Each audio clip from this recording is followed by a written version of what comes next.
2 years na sa akin tong aftermarket brake levers ko na silver na may brake lock. Kaso kumulit na naman tayo. Nakita ko nga tong version 2 nila. Full CNC build, grabe quality, walang kupas. Fully adjustable pa din yung reach ng mga daliri natin, plus natitiklop pa yung lever, iwas bali pag natumbay motor mo. Wag naman sana, no? May brake lock pa din para sa mga inclined road na traffic para di ka lagi nakapiga sa brakes mo. So kalikot with me muna, no?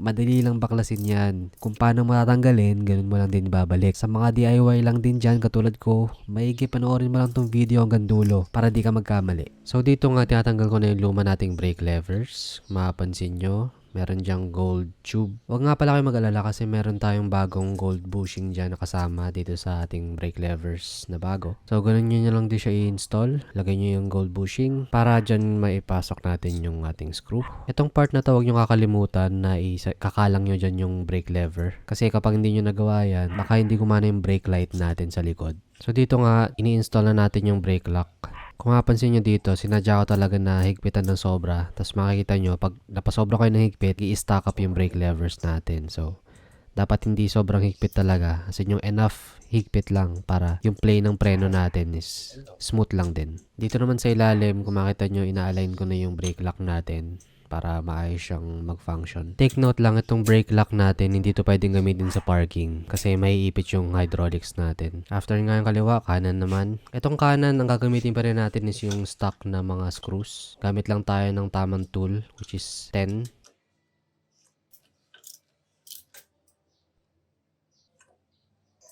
Itong kanang levers, literal na plug and play lang talaga eh. Ayusin mo lang talaga yung pag-install. Kailangan hindi rin sobrang higpit. And then, ganun lang.